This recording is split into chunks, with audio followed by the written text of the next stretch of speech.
Assalamualaikum warahmatullahi wabarakatuh. Kita akan melanjutkan kembali video kita sebelumnya, aturan sinus. Kali ini kita akan membahas mengenai aturan kosinus. Oke, langsung saja seperti sebelumnya. Kita awali dengan sebuah segitiga. Kita katakan saja segitiga ABC. Kemudian untuk mempermudah penyebutan sisinya, kita sebut saja sisi BC ini dengan sisi A ya, sesuai dengan aturannya. Kalau dia sudutnya ini A, berarti sisi yang di depannya itu adalah A, tetapi ditulis dengan huruf kecil. Begitu juga untuk dengan sisi yang lainnya B dan C. Kemudian kita tarik sebuah garis tinggi, misalkan saja kita tarik dari titik C ya. Nah, dari sini terbentuk dua buah segitiga siku-siku. Kita sebut saja namanya segitiga siku-siku yang di sebelah kiri ya. Kemudian satu lagi itu segitiga siku-siku yang di sebelah kanan. Nah, untuk segitiga yang di sebelah kiri ini, kita lihat sisinya ini B, kemudian satu lagi T. Nah, di sini sisinya kita misalkan saja dengan X ya. Nah, ini mengakibatkan sisi segitiga yang satu lagi, yang di sini itu bisa kita tentukan juga karena di sini X dan panjang AB itu adalah C. Akibatnya di sini adalah C kurang X. Nah, sekarang kita lihat dari segitiga yang sebelah kiri ini, berdasarkan teorema Pythagoras, itu kita dapatkan B kuadrat kurang X kuadrat itu sama dengan T kuadrat. Begitu juga untuk segitiga yang di sebelah kanan, dari sisi-sisi yang diketahui A, T, dan C kurang X ini, bisa kita buat Pythagorasnya itu adalah T kuadrat sama dengan A kuadrat kurang C kurang X kuadrat. Nah, dari dua persamaan ini bisa kita substitusikan, sehingga kita dapatkan itu B kuadrat kurang X kuadrat sama dengan A kuadrat kurang C kurang X kuadrat. Kemudian kita sederhanakan ya, kita kuadratkan C kurang X-nya, sehingga menjadi C kuadrat kurang 2CX tambah X kuadrat. Nah, kemudian kita kalikan minusnya ke dalam, sehingga menjadi min C kuadrat tambah 2CX kurang X kuadrat. Nah, dari sini ini bisa kita coret ya, sehingga menjadi B kuadrat sama dengan A kuadrat kurang C kuadrat tambah 2CX. Sekarang kita rapikan persamaan ini, kita kumpulkan untuk B kuadrat dan C kuadrat serta 2CX ini dalam satu ruas ya, sehingga menjadi A kuadrat itu sama dengan B kuadrat tambah C kuadrat kurang 2CX. Nah, sekarang kita lihat di sini ada variabel X. Variabel X ini akan kita hilangkan dengan mensubstitusikan dari perbandingan. Kita lihat di sini perbandingan X dengan B ya.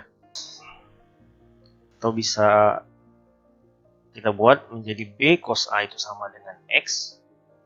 Sehingga bisa kita ganti nilai X ini atau kita substitusikan itu menjadi A kuadrat sama dengan B kuadrat tambah C kuadrat kurang 2BC cos A. Nah, sekarang dari rumus yang kita dapatkan ini,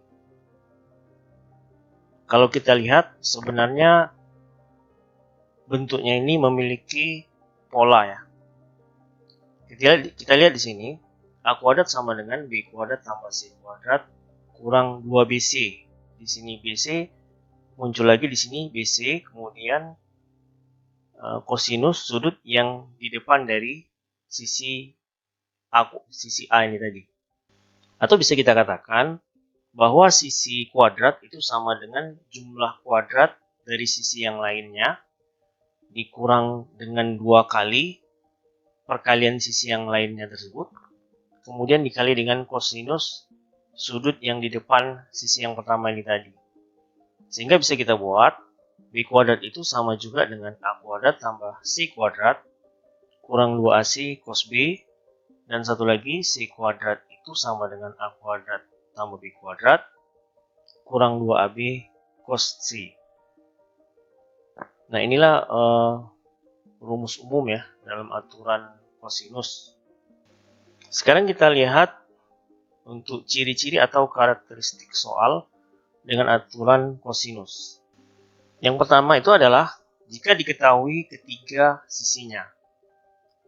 Nah, diketahui ketiga sisinya, misalkan sisi A, sisi B, dan sisi C yang diketahui, biasanya itu yang menjadi pertanyaan adalah salah satu sudut di antara ketiga ini ya. Sisi bisa saja sudut A, sudut B, atau sudut C. Kemudian yang kedua, itu adalah kalau diketahui dua sisi dan satu sudut yang diapitnya. Kita misalkan saja diketahui sisi A dan sisi B, dan satu lagi diketahui adalah sudut yang diapit oleh sisi A dan sisi B. Dan biasa yang menjadi pertanyaannya itu adalah sisi C. Begitu juga kalau seandainya sisi yang lain diketahui, misalnya A dan C diketahui, berarti yang diketahui satu lagi itu adalah sisi yang diapitnya, itu sisi B. Oke, kita lihat saja bentuk soal-soalnya. Nilai sinus sudut terkecil dari segitiga yang sisinya 5, 6, dan akar 21 cm adalah. Oke, kita lihat, kita gambar aja dulu sebuah segitiga. Sisinya itu adalah 5, kemudian 6, kemudian akar 21. Sekarang kita lihat sudut terkecilnya itu terletak di mana. Kalau misalkan ada sebuah segitiga sembarang, diketahui suatu sudutnya misalkan alfa. Nah, kalau sudutnya ini kita perbesar lagi, itu mengakibatkan maka sisi yang di depannya itu akan semakin panjang ya. Nah, kalau kita perbesar lagi, itu juga akan semakin panjang dia. Kalau sudutnya kita perbesar. Kalau sudutnya seandainya kita perkecil, alfanya ini, secara otomatis sisinya itu akan semakin kecil. Artinya apa? Bahwa sudut terkecil itu akan terletak di depan dari sisi yang terkecil atau sisi yang terpendek. Jadi kita lihat di sini ada sisinya 5, 6, dan akar 21. Yang mana yang dia panjangnya terpendek ya.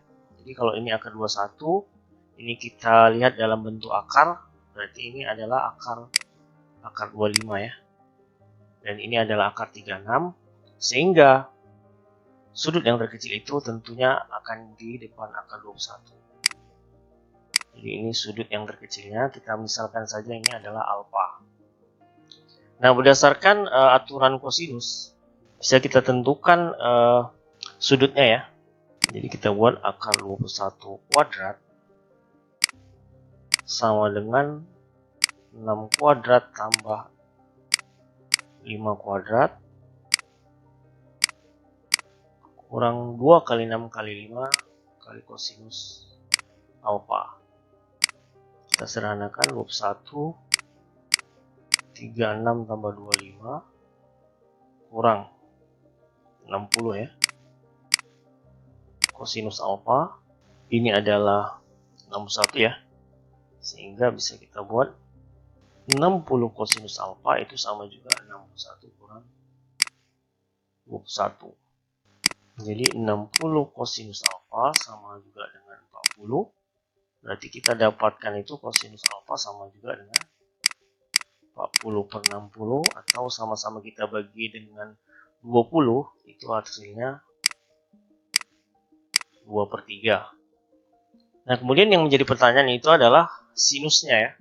Jadi kalau sinusnya itu bisa kita gunakan cara gambar, atau bisa kita gunakan identitas trigonometri yang berbentuk Pitagoras ya. Jadi sin kuadrat alfa tambah cos kuadrat alfa ini sama dengan 1. Jadi sin kuadrat alfa sama juga 1 kurang cos kuadrat alfa ya.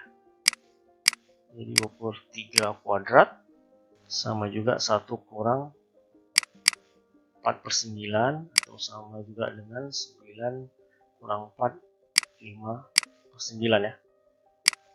Berarti sin alfa itu sama juga dengan akarnya 5/9 sama juga dengan 1/3 akar 5 ya. Sehingga jawaban itu adalah E. Oke, kita lanjutkan ke soal berikutnya. Sebuah kapal berlayar dari pelabuhan A ke pelabuhan B dengan jurusan 3 angka 100 derajat sejauh 60 km, kemudian berlayar menuju ke pelabuhan C dengan jurusan 220 derajat sejauh 70 km. Jarak antara pelabuhan C dan A adalah. Oke, langkah pertama itu kita tentukan gambarnya dulu ya. Kita misalkan ini pelabuhan A, kemudian untuk patokannya itu biasanya ke atas ya, sehingga kalau seandainya kita tarik ini lurus 180 derajat, kita anggap 100 adalah kemari ya. Ini adalah pelabuhan B sejauh 60 km. Nah, ini adalah 100 derajat. Kemudian berlayar menuju pelabuhan C dengan jurusan 220. 220 kira-kira, kalau ini 180 berarti 220 kira-kira sebetulnya. Sejauh 70 km. Nah, di sini adalah pelabuhan C. Yang ditanya itu adalah jarak dari pelabuhan A ke pelabuhan C. Oke, dari gambar ini terlihat ini sisi di depannya, ini sisi 60 dan 70, sehingga kita harus tahu sudut ini ya, sudut yang diapit oleh dua sisi yang diketahui. Oke, sekarang kita lihat di sini, ini sebagai garis patokannya 100, dan di sini bisa kita ketahui ya, yaitu dengan kesejajaran dua buah garis, ini sudut dalam sepihak. Nah, kalau sudut dalam sepihak itu jumlahnya adalah 180 derajat. Maka dari situ ini bisa kita tentukan adalah nilainya 180 dikurang dengan 100, sehingga di sini adalah 80 derajat. Nah, sekarang kita lihat di sini adalah satu lingkaran penuh yang jumlahnya 360, sedangkan yang sudah ada di sini adalah 220 dan 80, sehingga 300, sisanya di sini itu adalah 60 derajat. Berarti bisa kita tentukan sisi yang di depannya, sisi AC ya. AC kuadrat sama juga dengan AB kuadrat tambah BC kuadrat kurang 2AB dikali dengan BC dikalikan dengan kosinus 60. AB masukkan angkanya, berarti 60 kuadrat tambah 70 kuadrat kurang 2 kali 60 kali 70, kosinus 60 itu adalah setengah. 60 kuadrat itu 3600 tambah 4900 kurang, ini bisa kita coret saja, 4200 ya. 4900 kurang 4200 itu adalah 700. 700 ditambah 3600 itu adalah 4300. Ini adalah AC kuadrat. Sehingga kalau AC saja ini adalah akar dari 4300. 100 ini bisa kita keluarkan, akarnya menjadi 10 ya. Kemudian akar 43. Sehingga jawabannya itu adalah D. Oke, kita lanjutkan yang berikutnya. Nilai kosinus sudut BAD pada gambar adalah. Oke, kita lihat di sini ada sebuah segi 4 yang berada pada lingkaran, di mana setiap titik sudutnya ini pada segi 4 ini terletak pada keliling lingkaran. Yang ditanya itu adalah sudut BAD. Berarti kalau kita gunakan aturan kosinus, berarti ini kita memerlukan sisi yang di depannya ya. Sehingga terbentuk dua buah segitiga, yaitu segitiga ABD, satu lagi itu adalah segitiga BCD. yang dia memiliki sisi yang dimiliki bersama ya, yaitu sisi BD. Dengan sudutnya itu adalah A di sini. Nah, kemudian sudutnya yang satu di sini untuk sisi yang di hadapannya ini itu adalah sisi C. Kemudian berdasarkan aturan pada sudut pusat dan sudut keliling, kita tentukan bahwa sudut C ini nilainya sama juga dengan 180 dikurang A. Sehingga kalau kita gunakan aturan kosinus, berarti BD kuadrat sama juga dengan AD kuadrat ditambah AB kuadrat dikurang 2AD dikali dengan AB kosinus A ya. Nah, satu lagi kalau kita menggunakan segitiga yang BCD, BD kuadrat ini sama juga dengan BC kuadrat tambah CD kuadrat kurang 2BC kali CD kosinus 180 kurang A. Nah, ini bisa kita substitusikan, bisa juga kita eliminasikan ya. Kita masukkan saja dulu nilai AD kuadrat ya. Kita masukkan berarti 6 kuadrat ditambah 4 kuadrat kurang 2 kali 6 kali 4 dikali dengan kosinus A. Oke, kita masukkan juga BC kuadrat ya. Lebih bagus kita gunakan substitusi saja ya, kita sama tekankan langsung saja. Berarti BC kuadrat itu 3 kuadrat tambah 3 kuadrat kurang 2 kali 3 kali 3 kosinus 180 kurang A. Ini kalau berdasarkan sudut berelasi, kosinus 180 kurang A ini sama juga dengan min cos A ya, karena dia terletak di kuadran kedua, harga cos itu adalah negatif. Jadi bisa kita buat di sini menjadi min cos A ya. Kita sederhanakan berarti 36 tambah 16 kurang 48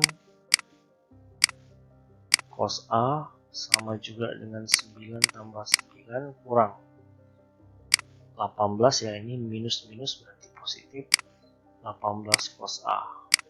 Kita jadikan satu ruas untuk yang cosnya ya. Berarti bisa kita buat ini adalah 52. Jadi 52 kurang 18 sama juga dengan 48 cos A tambah 18 cos A. Nah, ini kita sederhanakan berarti menjadi 34 ya. Kemudian 48 ditambah 18 66 ya. Sehingga kita dapatkan cos A itu sama juga dengan 34 per 66. Atau kita bagi 2, ini adalah 17 per 33. Sehingga jawabannya itu adalah A ya. Oke, demikian saja untuk teori dan beberapa contoh soal dari aturan kosinus. Mudah-mudahan bermanfaat. Assalamualaikum warahmatullahi wabarakatuh.